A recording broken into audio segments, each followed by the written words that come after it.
Can-Am Spyder F3, Polaris Slingshot, and Morgan three-wheeler. Is that a motorcycle shootout? Well, technically it is a motorcycle shootout because government regulators all over the country call these vehicles motorcycles. So, we're motorcycle.com, we're going to review them. Half of Texas disagrees. So there's a problem already with the Slingshot in Texas because Texas approved it as a motorcycle, and then dealers started trying to register them, or they were about to, and I guess the DMV said you can't register these as motorcycles because our definition of motorcycle includes a saddle that goes between the rider's legs, and this has two sports car-like bucket seats and three pedals on the floor and steering wheel in front. And I guess that combination altogether makes Texas DMV say it's a car. As an industry, I think we kind of got to take the position that yes, these are motorcycles. They're power sports products. They're not four-wheel passenger cars. And they kind of kicked off with the Can-Am Spyder. It came out in 2008, I think. It gave a different kind of paradigm to what a motorcycle is. Two wheels in front, one in back. And you actually straddle it and you have handlebars. And now Polaris is taking advantage of the three-wheel market by building what looks kind of like a car, but it's a three-wheeler, and in most cases it's judged as a motorcycle. And Morgan, they also took advantage of regulators decades ago when they could register it as a motorcycle. And so they're three-wheelers, but we're calling them motorcycles for this one. Yeah, a quick little history of the Morgan. 1919 to 1950, the original Morgan three-wheelers were produced. The last one rolled off the old Morgan production line in 1953. Took a long hiatus, about 2012 or so. They're back, and hasn't really changed much. 1.9, we'll round up and call it a 2-liter S&S X-Wedge V-twin. I think we could all agree the smile it put on her face was from ear to ear, correct? The cool factor is off the charts on the Morgan. Really, it feels like you're firing up a World War I fighter plane. I want to yell contact whenever I press the starter button on the thing. And Clear it just prop. Clear prop, yeah. And it just makes you smile no matter if you're driving in town or on a canyon road. It's just a real delight to drive. Well, it made us smile also, Kev, because we didn't have to pay for it. That particular Morgan that we tested was $78,000 compared to $20,000 for our Slingshot here and $21,000 for the F3 Spyder that we had. Getting back, though, to the car versus motorcycle thing, technically, we have motorcycles here, you know, according to the DMV, but bucket seats and a steering wheel do not make a motorcycle as far as I'm concerned. And when we are out testing these the other day and the public was coming up because these generated tons of attention, especially the Slingshot and especially the Morgan, no one looked at these as motorcycles. They looked at them as cars. And I would have to agree with the general public that's, you know, kind of where they fall. At least in California, we know for a fact that you can drive these in the HOV lane. You do not have to have a motorcycle endorsement. And with the Slingshot and the Morgan, you do not have to wear a helmet because they have seat belts. The Can-Am, you do have to wear a helmet because there is no seat belt. Can-Am definitely veers more towards the motorcycle than the Morgan and Slingshot. But I think we should really get onto the performance aspect of these vehicles because that's the more exciting topic of discussion, I believe.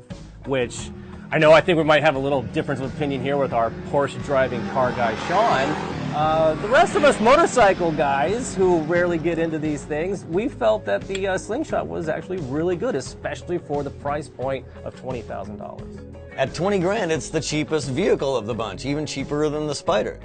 And so there's a lot of value there, and no matter where we went on it, it attracts attention. That might get tiring over the long haul, but for people who desire attention, boy, it's hard to beat that one. Right. In the rearview mirror, coming up behind someone when they can't see the side and the back, it does. I think you said it looks like an LMP car, you know, like a Le Mans race car coming up at you, and it really does.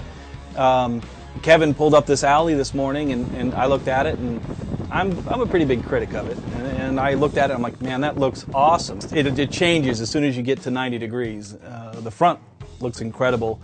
The funny thing is, though, your neighbor who was just walking down and saw the Slingshot, I asked him, what do you think about the looks?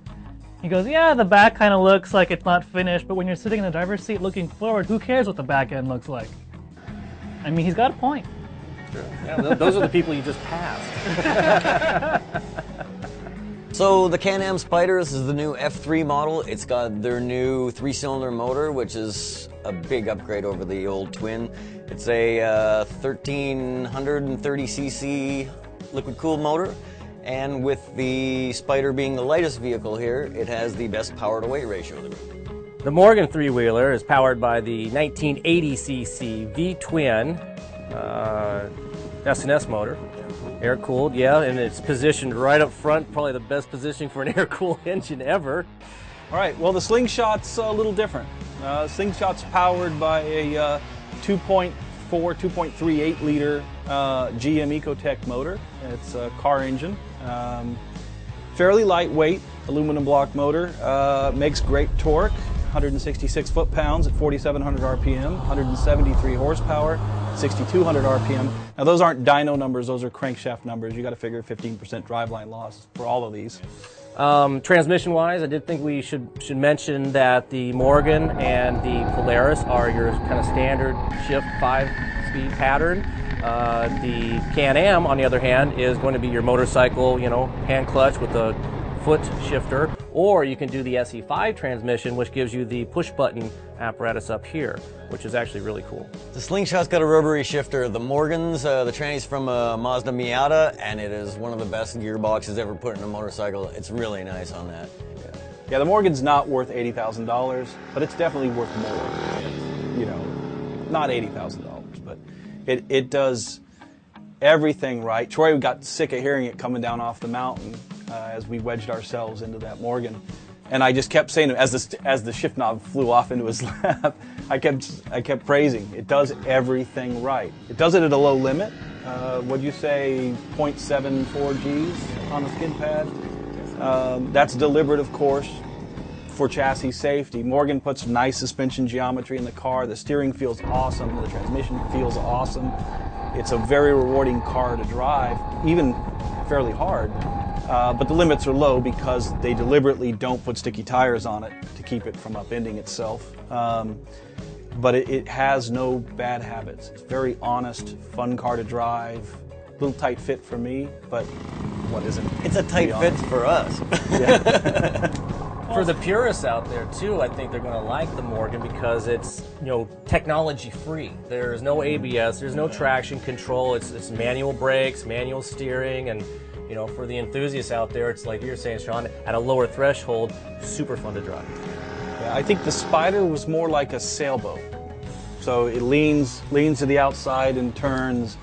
You're sitting on top of it. You're holding the tiller and maybe the main sheet line in one hand. It's kind of a neat, very different. It's not like driving a car, and it's not like riding a motorcycle. And the closest thing I can think of is like a racing sailboat, except that racing sailboats don't have electronics that jump in all of a sudden and start locking the outside front tire. There are three things that stood out to me with the F3. First, this is the best looking Can-Am Spyder ever. I think they did a really good job with the styling of it. The power to weight ratio, I think in some kind of a straight line drag race, it's going to leave the more car-like vehicles behind. And then the third thing, when we're going around the canyons, when we're having fun in the Morgan, even at its low limits, the Can-Am, the stability control, even though the limits are looser than the first ones, it still jumps in way before you want to. And there was a couple corners where I'm just plowing through the corner, and then all of a sudden the brakes get clamped on, which surprised me. And unless you learn how to ride within its limits, it can be frustrating to try to go quickly on it. I think for a lot of people who are interested in buying a Spyder, I think the threshold for the stability control is still going to be fun for them. You can still definitely have fun on it. But for somebody who's has some experience with high performance driving or riding, it'll get frustrating trying to charge a corner. That's the worst part. When you try and get into a corner, you start steering the wheels, the stability control senses it's pushing, and then it wants to put on the brakes and slow you down, which is really intrusive. Even though bang for the buck wise, nothing can touch the Slingshot. It's got the torque and the power, and it's got the tires and the cup holders. Yeah.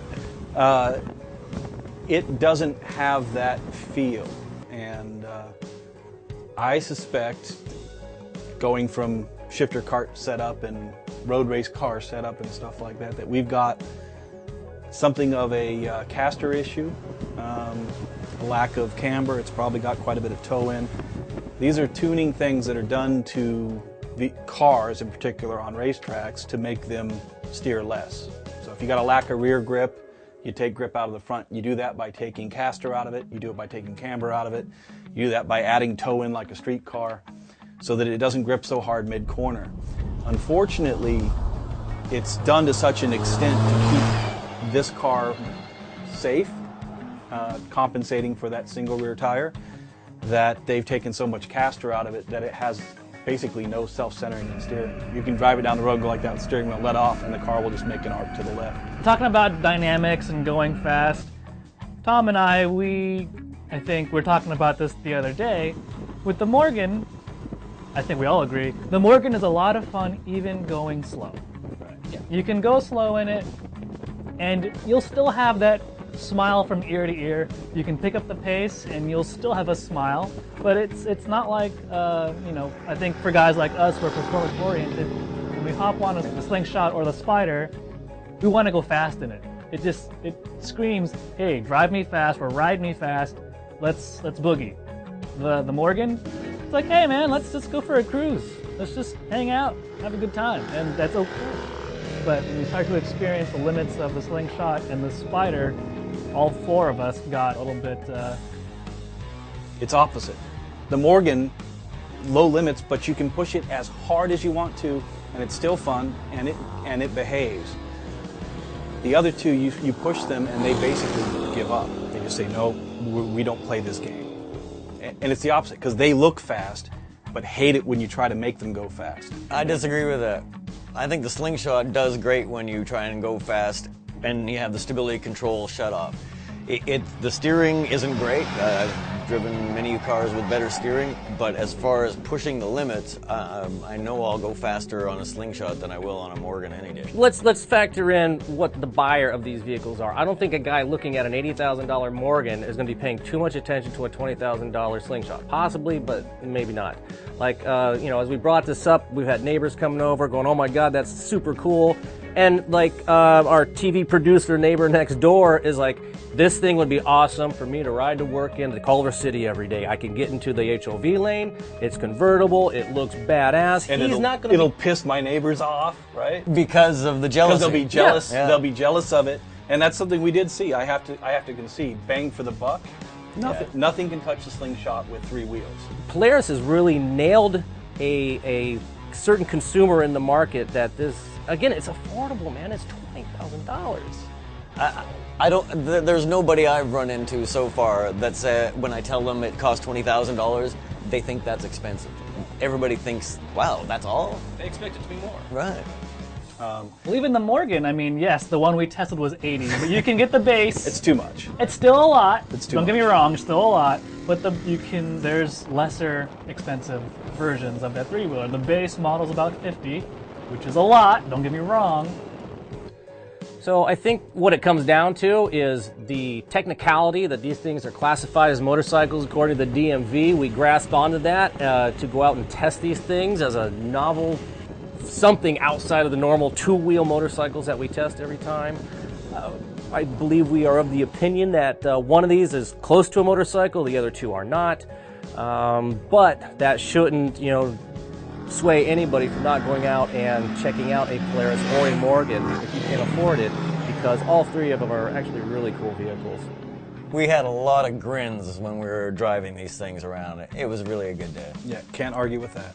So go to motorcycle.com. We'll have a ton more information and technical details about what it was like to take these guys out and spin them around the neighborhood for the day, and we'll see you there.